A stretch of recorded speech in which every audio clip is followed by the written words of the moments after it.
Hello, my name is Mark Carter of Mark Carter Hypnotherapy. Today we have the brilliant James. Good afternoon, James. Good afternoon. James has a wonderful story for us today. James has worked with me over the last few weeks, and we've finished our sessions now. And I think it's safe to say that things are okay for you now, are they not? Certainly, definitely a lot better, a huge amount better than they were before. Excellent. So I'd like to thank you, actually. Obviously, every person that does this for me, I thank them from the bottom of my heart because, as I say all the time, these testimonials are worth their weight in gold. Something that you say, it could be one word or a whole sentence, will resonate with somebody and will probably change their lives in some way. So, thank you so much for this. So, James, without further ado, then, why don't you just tell us what was going on with you prior to getting into hypnosis? Yeah, of course. So I've always had a tendency to procrastinate, and I've never really known why. Uh, and by procrastinate, I mean that I will know the solution to what might be quite a simple problem, or the options available to me to access what might even be quite a simple opportunity. Be that in work, be that in love, be that in family life, whatever it might be.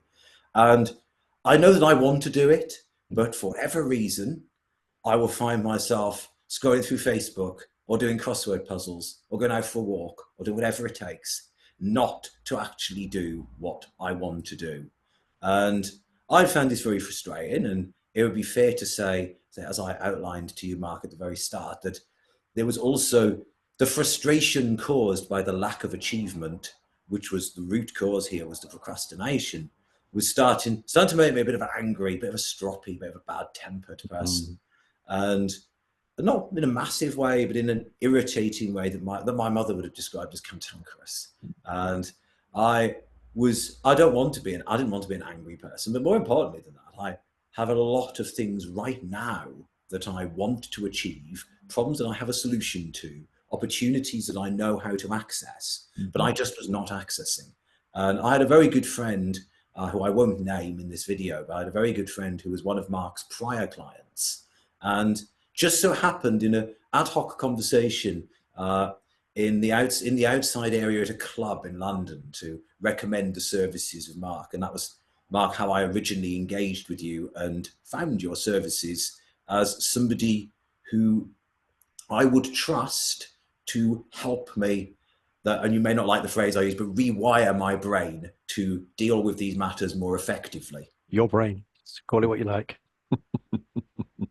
It's funny because that thing about ad hoc conversations, that one-off ad hoc conversation, that's what got me into hypnosis. I had an ad hoc conversation and it lasted less than a minute and it changed my life. It really did. Because here I am doing what I do now.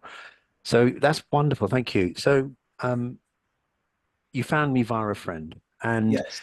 obviously we've had our strategy call and you've sort of given me a flavor of what was going on with you.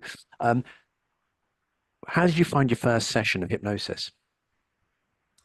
Actually, so I'll break that down into two pieces because during the actual first session of hypnosis, it was quite interesting because at first I wanted to test whether I was actually hypnotized, uh, and I'm sure I'm not the first, and I won't be the last of your patients, clients, customers, whatever phrase what you would wish to use, who want to do that. So I found myself sort of attempting to open my eyes during the session, but I didn't push it too far because it was very, very much apparent that there was something had certainly happened, and that to open my eyes would not be easy, but to open my eyes would be doable.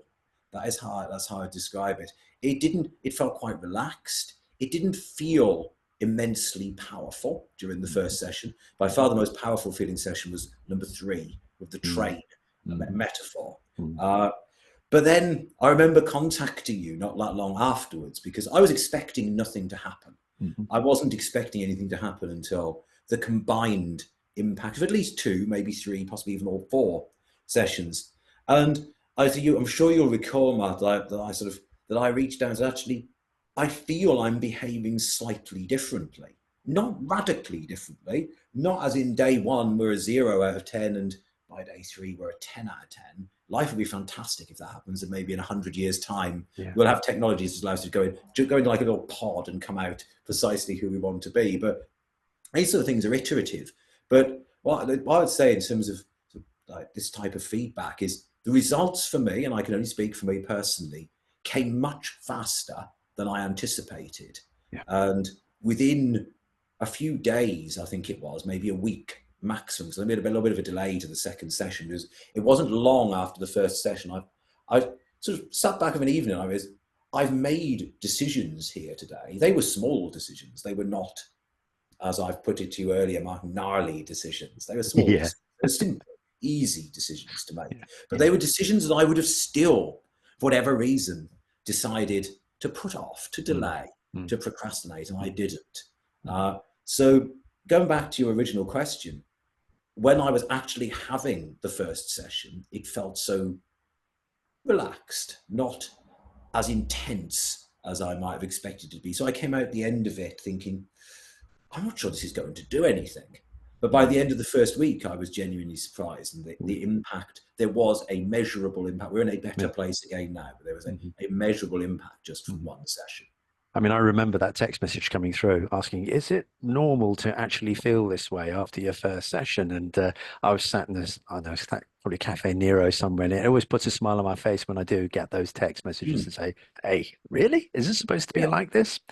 Um, so that's your first session, and we've got, and you may have found that a lot of the time I was very quiet. So you've gone into hypnosis, and I've said, right, let's get the ball rolling with the mind, and then I go very quiet. Ladies and gents, what I do is something called mental detoxing. Basically, I tell the unconscious mind, look, permission's been given to let whatever needs to be let go of go. I don't solve the problem for the client. The client's got all the issues and the worries in there, and this thing in here knows exactly how to deal with it. And I'd like to put a big old shout out to a guy named Carl Smith who taught me that. There's that particular method. There's no need to talk and talk and talk during sessions. Just let the mind get on with it. And it proves that you don't need me with you, because you can sit there and you can solve problems. You can allow yourself to solve problems, which is fabulous. So, oh, wonderful. You've had the sessions, and your favorite was number three. Number three is the one that I actually developed myself, so I'm very proud of that one. Excellent. Yeah, and how are you feeling now in yourself? What's Uh, different? I'm I'm personally very happy that I have been. I nothing's ever perfect. I don't seek perfection. I don't see. I work with people who seek perfection in some kind of analysis.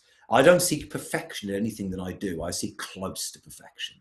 To get to absolute perfection is impractical, in my view. Some people will disagree with me. Uh, so I'm not seeking to never procrastinate again, because that's absolutely ridiculous. And as we talked about the other day, sort of something left field curveballed me couple of weeks back, and yeah, I did procrastinate like something. I was going to say a word, then you had to edit out, but I caught myself just in time. But I'm very happy that, for me, the number of occasions on which I procrastinate is significantly lower. When it happens, I'm aware it's happening. And in most occasions, apart from the very gnarliest of problems, as we talked about, I'm almost able to either intercede and stop it from happening, or actually think, in this instance, a bit like we talked about the odd chocolate bar or the odd cigarette or the odd Mhm. bottle of wine, whatever it might be. In this instance, I'm going to let it go. This is not a particularly important issue. Procrastinating over this for an hour or two is not going to be the end of the world. This is probably a good time to do that doom scrolling or to do those crossword puzzles, because actually this is not a critical issue. Yes. But I feel empowered to make the decisions myself. I say the proof of the pudding after session 4 is going to be facing into a couple of much gnarlier, much bigger, for those who don't know the word gnarly, much more complex, much more multifaceted issues, Mhm. which I can't just resolve in one, that I'm going to need to take many, many interlinked steps involving other people. That I've purposely, perhaps, in fact, I have purposely set them to one side to say that's going to be the most complex things to deal with. So let's deal with some of the more accessible Mhm. items first. And I will feed back to you, Mark. I will let you know how I Please get on over do. the next few Yeah, weeks with absolutely. some of these more challenging issues. Hmm. But one other thing I would say, just of people who have this similar sort of problem, is sometimes people think it's quite a funny problem, that compared to, say, a crippling anxiety, uh, or a crippling phobia. It in many senses, those of us who are suffering perhaps just with this issue are quite lucky compared to people who are suffering with a number of many more crippling issues. But it can be quite serious. And I, I would use an example that not that long ago, I spotted what could have been the signs of a little bit of a health scare, and I intervened and had it looked at immediately. And it turns out in this instance, it wouldn't have mattered. But in the past, I would have probably procrastinated for days and weeks and thought, is it serious? What's going to happen? What are they going to tell me? Mm-hmm. Let's do 10 more crossword puzzles. Let's go for a run. Let's call a friend, whatever else. Mm-hmm. And in the event there had been something more serious, think of the Mm-hmm. outcome. Think of the difference in the outcome Yeah. by addressing it quickly versus procrastinating. Mm-hmm. So it's just kind of re-embedded into my brain. The thought that actually, although this is not as serious an issue as somebody who's like afraid to walk outside their front door or something like that, this can be more than a minor irritant Yep. and can have more than just a financial cost. So Yeah.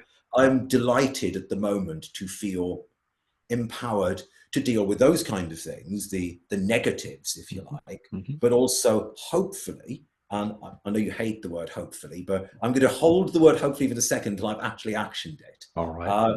to deal with the opportunities in life as well, and to seize them, and to not feel in a year's time, crikey, I'm in this awful position because I didn't take action, or I've missed this fantastic opportunity because I Okay. didn't take action. So I say, I appreciate, Mark, you're going to say that I should thank myself, but I do also have to thank the enabler as well. So I'd say a big thank you to yourself. And I'm very, very happy that my friend, who I did almost name again, now I almost gave you another editing moment, but I managed to hold myself back, that he made the recommendation saying, and I would talk directly to anybody who has a similar problem, a similar concern, who thinks that the concern is perhaps trivial, is not that important, is not that significant. Maybe it isn't, but the rewards for tackling it, I have already seized some of them, and I can see that there are a lot more bigger, more exciting rewards to be seized if I really use this experience now to sort of really grapple with some of those bigger issues and not Okay. just push them to one side. All right. Thank you very much for that. So, ladies and gentlemen, a big thank you, of course, James, for that wonderful testimonial. Ladies and gentlemen, as you're probably aware, those of you that do watch my videos all the time, you can find me on Facebook, Google, YouTube, Instagram, and my website is www.markcarterhypnotherapy at, oh, no, markcarterhypnotherapy.com. It's not at anything, actually. So, yeah, as always, the help is out there. And even if you don't work with me, there is somebody out there that will help you. Don't procrastinate on the matter. Deal with it because it's not a permanent part of you. You weren't born with it. You've learned it, or you've just made it up for one reason or another. And it's just in your life, but it doesn't have to be there permanently. So, ladies and gentlemen, this is Mark Carter of Mark Carter Hypnotherapy, wishing you the very best mental, emotional, and physical health. Good night.